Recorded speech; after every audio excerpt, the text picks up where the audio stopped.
Você está no maior exército que a Europa já viu. Mais de 680 mil homens. Uma força colossal que inclui não só franceses, mas aliados de toda parte.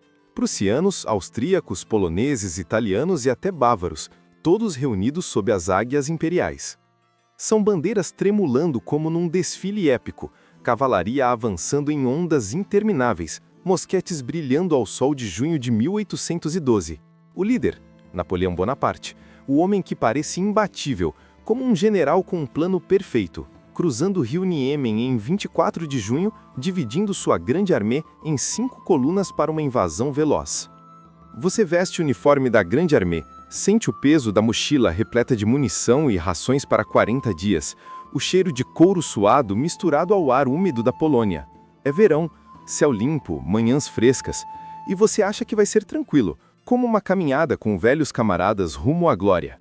A empolgação impalpável. O imperador prometeu uma campanha curta, de poucas semanas, para forçar o czar Alexandre I a dobrar os joelhos e aderir ao bloqueio continental contra a Inglaterra. Oficiais debatem mapas ao redor de fogueiras, traçando rotas para Vilnius e Minsk, falando de czar rendendo-se e vitória garantida. Todos acreditam que Napoleão é infalível. Afinal, ele venceu Austerlitz, Iena, Friedland. Você marcha por estradas de terra batida com bagagens arrastadas por mais de 150 mil cavalos e mulas, cães latindo atrás das carroças, criados exaustos carregando tendas e forjas portáteis. Cada vilarejo lituano ou bielorrusso traz uma pausa bem-vinda. Comida pilhada de celeiros, mantimentos de poços frescos, mas também os primeiros problemas surgem como sombras. Doentes tossem nas fileiras, feridos de escaramuças menores gemem em macas improvisadas, e murmúrios de dúvida ecoam à noite. A promessa de glória te empurra adiante, como uma energia inexplicável que faz o cansaço parecer passageiro. Mas algo incomoda logo de cara. O calor sufocante de fim de junho transforma as marchas em tormento, com soldados como você bebendo água lamadenta e sofrendo insolação. Tempestades violentas em 29 e 30 de junho transformam as estradas em pântanos de Rasputitsa, mala pegajosa que engole rodas de carroças, cavalos afundando e obriga pausas exaustivas. Ao chegar em Vilnius em 28 de junho, você deixa para trás 5.000 cavalos mortos e abandona centenas de canhões enferrujados, enquanto o tifo começa a ceifar vidas, com febres e erupções vermelhas marcando os primeiros 100.000 baixas por doença e deserção. Você não vê o quadro completo como um marechal, só a visão crua do soldado. Fome incipiente, sede que queima a garganta, cansaço que pesa nos pés calejados. Napoleão planejou uma campanha rápida para dobrar o czar, concentrando forças para uma batalha decisiva. Mas a Rússia é vasta como um oceano sem fim, com cidades distantes separadas por florestas esparsas e rios traiçoeiros. Os russos, sob o comando de Barclay de Tolly e depois Kutuzov, recuam metodicamente, evitando o confronto direto que Napoleão deseja. Em vez de travar uma guerra de aniquilação, adotam a tática de atrito. Queimam tudo ao fugir. Fazendas inteiras viram cinzas, celeiros explodem em chamas, estoques de grãos são envenenados ou jogados em poços. É uma tática de "se eu não tenho, você também não tem", ordenada para negar ao invasor o que sustenta um exército. Você passa por vilarejos em chamas perto de Vitebsk em julho, o ar cheirando de madeira queimada e algo pior, carne de animais abandonados. Crianças russas fogem com olhos aterrorizados, camponeses idosos escondem sacos de farinha em porões, atirando pedras ou flechas improvisadas quando você forrageia. A terra arrasada esgota lentamente, como um veneno que age devagar, forçando você a mastigar couro de botas ou raízes cruas para aplacar a fome. Sem suprimentos regulares, cavalos fraquejam aos milhares. Um exército sem cavalos é como um corpo sem espinha dorsal, paralisando a artilharia e a cavalaria de Murat. A artilharia fica sem munição, o moral cai como folhas no outono precoce. As canções e risadas que embalavam a marcha inicial viram memórias distantes, substituídas pelo cheiro de doença. Vômito azedo, febre suada, feridas infectadas por moscas. Camaradas que você conhecia de campanhas passadas agora planejam fugas noturnas, e a linha entre desertor e só precisando de um respiro fica borrada como a névoa matinal. Em 16 a 18 de agosto chega Smolensk, uma batalha feroz onde Ney e Pidavu atacam as muralhas, incendiando a cidade velha em uma noite de caos. Você carrega escadas sobre fogo de mosquete, o Kremlin russo tremendo com explosões de canhões. Os russos perdem 12 mil, vocês cerca de 10 mil, mas Barclay escapa para o leste, deixando Smolensk em ruínas fumegantes. Napoleão hesita ali por dias, celebrando seu aniversário em 15 de agosto com uma parada. Mas o custo já é alto, mais de 100 mil baixas totais até então, e o inverno distante começa a assombrar os suprimentos. Chega Borodino, em 7 de setembro, uma batalha caótica que engole o exército como uma tempestade devoradora. Mais de 250 mil homens colidem perto de Mojaisk. 120 mil russos entrincheirados sob Kutuzov, 130 mil franceses avançando em ondas de infantaria e cargas de cavalaria. Você se esconde em trincheiras improvisadas, o chão tremendo com 600 canhões rugindo, o maior bombardeio da era. Explosões rasgam o ar, tiros de mosquete chovem como granizo e o solo vira mada vermelha de sangue. Ney leva assaltos suicidas no reduto central, apelidado de Bateria da Grande Morte, onde milhares caem em horas. Um oficial francês estende a mão a um russo ferido no meio do inferno, um momento fugaz de humanidade no caos animal da guerra. Ao fim do dia, 70 mil jazem mortos ou feridos, 35 mil franceses, 45 mil russos. Napoleão declara vitória tática, capturando o campo, mas falha em destruir o inimigo. A aura de invencibilidade racha como vidro sob impacto. A Rússia não joga o xadrez europeu de batalhas decisivas, mas um jogo de paciência e espaço infinito. Entrando em Moscou em 14 de setembro, você espera um troféu reluzente, a capital tsarista como chave para a paz. Mas a cidade é um fantasma. 270 mil habitantes evacuados, ruas silenciosas ladeadas por janelas escuras, portas trancadas com cruzes de ferro. Nenhum enviado do czar aparece para negociar. E então, na mesma noite, o incêndio irrompe. Ordenado pelo governador militar Fyodor Rostchupin, para negar recursos ao inimigo. Chamas devoram os telhados de madeira, ventos fortes espalham o fogo como um demônio solto. Por 6 dias, Moscou queima.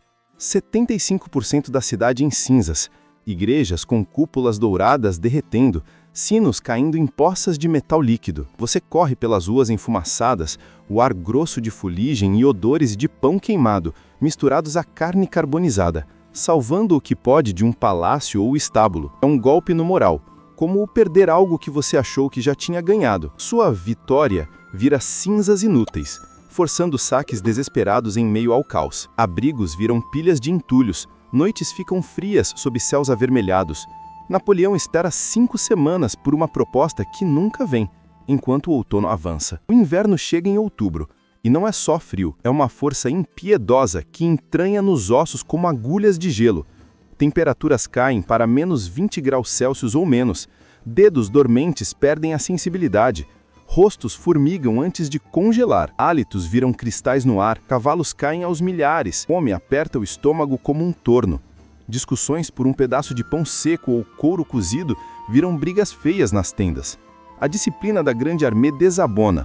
De 108 mil homens ao deixar Moscou em 19 de outubro, com 40 mil carroças de saque, vocês enfrentam emboscadas cossacas em Tarutino no dia 24, onde Murat perde metade de sua cavalaria. Maloyaroslovets, no dia 24, força o recuo pela estrada de Smolensk arrasada. Agora um caminho de fome e cadáveres. Médicos trabalham até desmaiar em hospitais improvisados. Tendas cheiram a gangrena e disenteria. O tifo e a cólera ceifam mais que balas. Napoleão, por mais gênio que seja, não faz comida aparecer do nada. Seus 20 batalhões de trem, com 7 mil veículos, falharam nas estradas destruídas. Deserções crescem. Homens somem nas florestas nevadas, buscando vilas ou simplesmente o fim. Você, que antes via a deserção como fraqueza, agora entende. Às vezes, é só querer viver um dia a mais. Intendentes fazem contas cruéis em Smolensk em novembro. Suprimentos para 40 dias esgotados em 20, com 150 mil cavalos mortos no total. O inverno é como um vírus, atacando o exército na base. Mais da metade das mortes virão de frio, fome e doença, não de espadas. Você vê cenas que marcam a alma.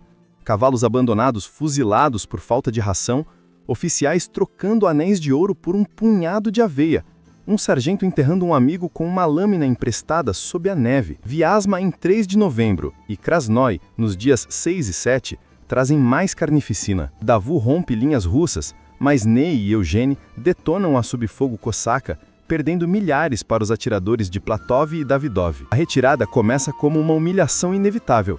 Colunas orgulhosas viram sombras esqueléticas, cada passo uma economia de vida, mas também uma perda de esperança. Homens comem neve misturada com sangue, lobos uivam à noite atacando os feridos, o sono na neve vira morte silenciosa. Como descreve o Marechal Caulaincourt, eles imploravam para serem deixados ali, adormecendo para sempre. A travessia do Berezina é o último teste, de 26 a 29 de novembro.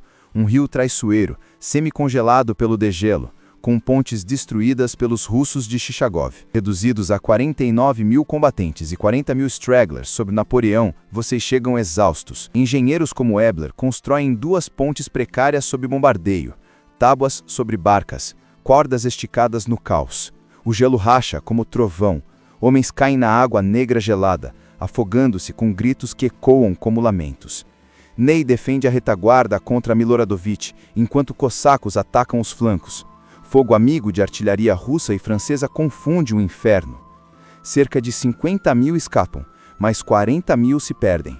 Afogados, congelados ou capturados para a Sibéria. Napoleão, que mudou a Europa com uma ordem, vê seu exército dissolver-se, derrotado por frio, fome e a paciência russa. Ele parte em trenó para Paris em 5 de dezembro, deixando Murat no comando. Você volta em dezembro, cruzando o Niemen congelado em 14, mas não inteiro. De 685 mil, menos de 70 mil sobrevivem, incluindo 31 mil em formação. Napoleão perde o mito da invencibilidade, a França sua aura de potência, pavimentando o caminho para a Sexta Coalizão em 1813. A campanha ensina que poder tem limites contra clima impiedoso, logística frágil e estratégia de negação. A Rússia venceu não só com armas, mas com fogo, gelo e esperteza. Perdas russas de 210 mil militares e 1 milhão totais, mas preservando a nação. Sobreviver depende de recursos, resiliência e um pouco de sorte. Coragem sozinha não basta contra 1000 milhas de vastidão hostil. Hoje, com tecnologia como GPS e suprimentos aéreos, talvez fosse diferente, mas a lição fica. Ambição sem freio pode te levar a um inverno que não perdoa, onde até gênios como Napoleão cedem à terra que resiste. A Rússia falou alto, com chamas em Moscou e geada no Berezina. E você, soldado da Grande Armée, aprendeu com o corpo e a alma dilacerada. Volta para casa marcado por noites de vigília sobre amigos moribundos, fome que devora a dignidade, frio que rouba dedos e esperanças. Poucos entendem essas cicatrizes, mas a história as eterniza como advertência. Até o próximo episódio.